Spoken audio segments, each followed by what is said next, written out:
Okay, so for the shallot oil, of course we got to start with shallots. In Vietnam, we get these little guys. They're very pungent, strong flavor, but they're a pain in the butt to work with. But that's what I got. You can use whatever kind you want. I've done this technique with onions before when I didn't have shallots. It's okay. I prefer shallots, but onions will work if you can't find shallots either. First, we got to peel these little buggers. I wish I had some big secret to tell you on how to peel these quickly, but I got no secret. I prefer a bird's beak paring knife, but you can use whatever you want, and it's going to take a while. If you're having a real hard time, soaking in hot water can help, although that may make you, may release some aromatics, so you might be crying a little bit more.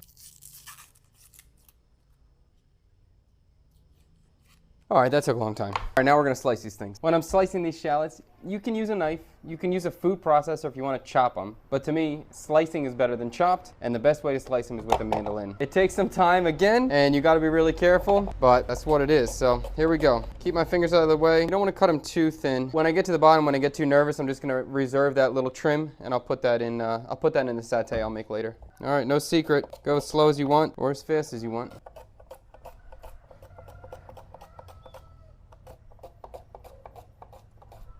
It's probably less than 1/4 of an inch. I don't know, maybe a millimeter or two, I'm not sure. As long as they're consistent in size, it'll be fine. All right, there's a lot of slicing today. So I got a big old bowl of shallots here, not the biggest bowl.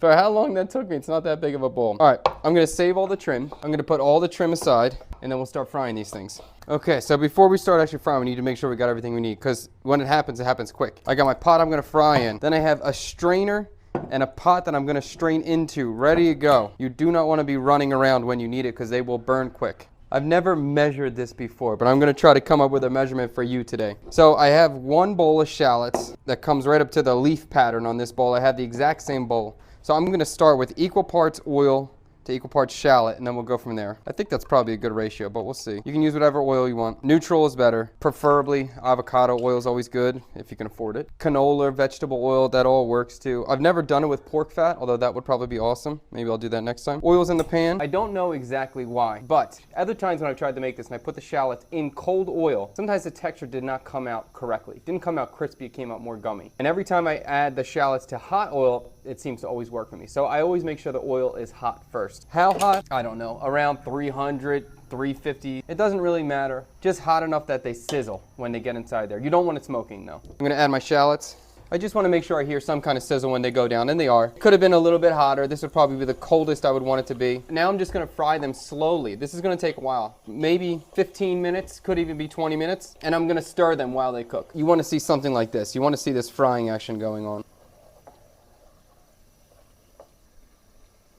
You can see how many bubbles there are, how tight the bubbles are. As the water cooks out, you'll start to see that lessen. We're getting close though. All right, now we're really close. You can see the bubbles slow down. You have to be really careful with this. That once you strain them, they will continue to cook. So you have to pull them off when they're a little bit golden. If you pull them off at the color that you want, they will burn by the time they cool down. So you have to judge it a little bit. This is a nice color, light golden brown. They'll carry over to be a little bit darker. I gotta strain them right now. Okay. That's why I have my strainer ready to go. They look nice to me right now, lightly golden. I'm gonna spread them out a little bit just to help them cool quicker, but these should be good. Make sure the onions are not sitting in that oil or they will continue to carry over cooking. And I'm gonna just put these aside and let the shallots and the oil completely cool down.